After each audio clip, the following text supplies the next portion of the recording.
강언니의 돈 되는 라이프 강언니입니다. 여러분, 오늘은 구독자분 사연을 하나 가지고 왔는데요. 어떤 사연인지 궁금하시지 않나요? 오늘은 신혼부부의 재테크 그리고 부부의 돈 관리의 현실적인 방법에 대해서 한번 이야기해 보려고 하는데요. 사랑에 앞서서 먼저 구독자분의 사연을 먼저 하나 소개시켜 드릴게요. 구독자분께서는 이번에 결혼한 지 얼마 되지 않은 신혼부부라고 하세요. 사연을 읽어드릴게요. 이번에 결혼을 하면서 처음으로 전세자금 대출도 받아보고 1억 7천을 받으셨다고 하네요.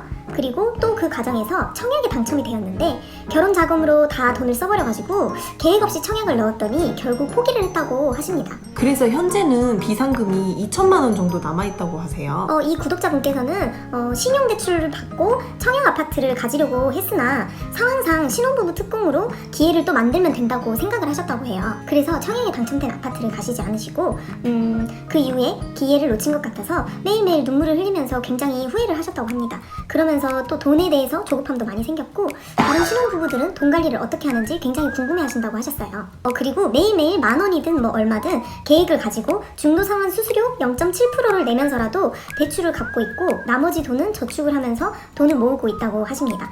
투자 공부가 부족해서 예적금만으로만 5천만 원을 만들 계획이신데 조금 탄력적으로 돈을 모으는 방법이나 아니면 잘 모을 수 있는 방법에 대해서 궁금하다고 하셨어요. 그리고 신혼부부들의 미래 설계 방법이 궁금하다고 하셨습니다. 이렇게 사연을 다 읽어봤는데요. 어떤 게 가장 후회되고 어떤 게 걱정이신지 잘 느껴지는 그런 사연이었습니다. 제가 뭐 재테크 전문가는 아니지만 어쨌든 이 사연을 읽었을 때 어떤 점이 느껴졌는지 말씀을 먼저 드릴게요. 전세자금 대출을 1억 7천을 받으셨다고 했잖아요. 저는 사실 1억 7천이라는 전세자금 대출 금액이 좀 많다고 생각이 들어요.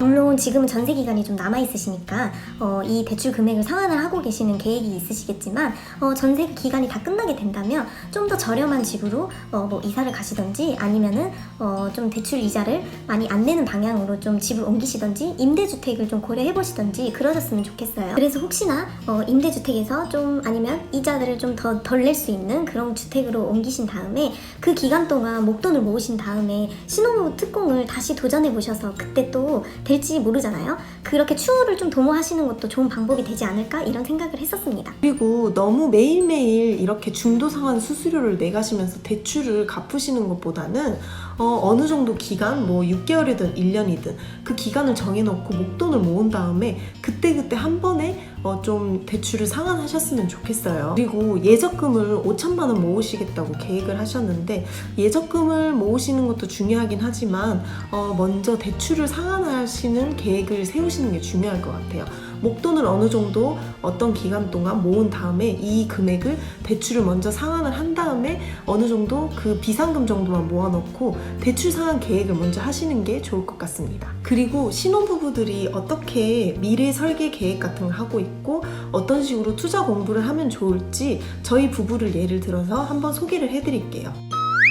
사실 제가 생각하는 부부의 돈 관리는 물론 저축이나 절약이나 재테크 방법도 중요하긴 하지만 부부가 미래에 어떤 계획을 세우면서 어떤 가치관으로 가지고 인생을 나아가느냐 그런 거에 따라서 재테크 방향이나 얼마나 돈을 모아야 되는지 그런 가치관이 많이 반영돼 있는 거라고 생각해요. 먼저 이분들의 소비 습관이나 뭐 경제관념 이런 거에 대해서 저는 사실 잘 모르니까 제가 생각했을 때 먼저 가장 중요하다고 생각하는 점으로는요. 일단 이분들이 30대라고 치면은 20대든 30대든 결혼을 한 지 얼마 안 된 신혼부부라고 한다면 결혼 전에 자기가 가지고 있던 생활 습관을 좀 버려야 된다고 생각해요.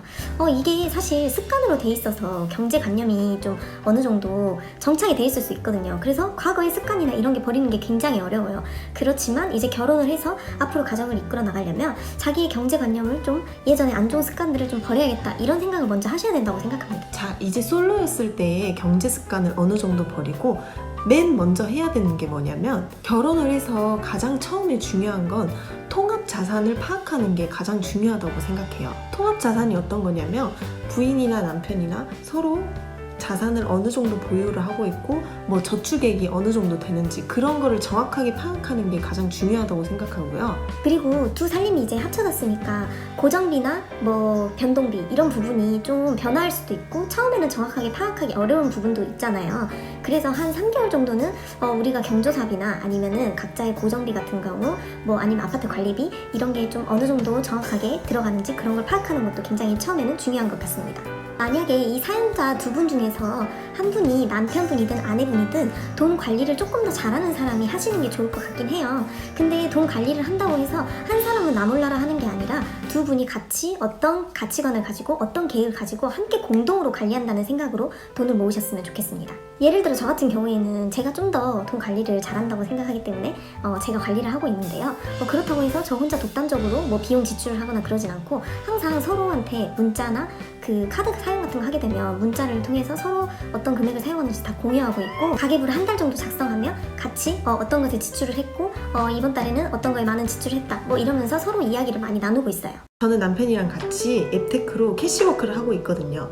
이렇게 같이 캐시워크로 어플을 깔아놓고 같이 걸으면서 산책을 하면서 미래의 돈 계획에 대해서 끊임없이 대화를 나눕니다. 주식 공부도 같이 하고 있고요.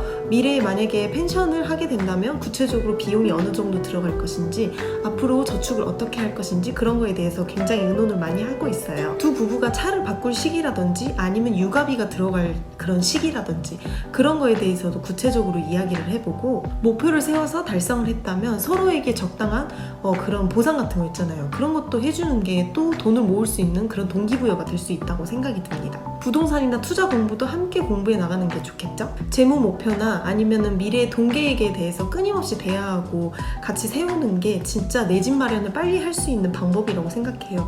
그러니 너무 슬퍼하지만 마시고 추후를 생각하셔서 앞으로 어떻게 하면은 우리 부부가 다시 내 집 마련을 할 수 있을까 이런 거에 대해서 고민해 보시고 노력하셨으면 좋겠습니다. 화이팅!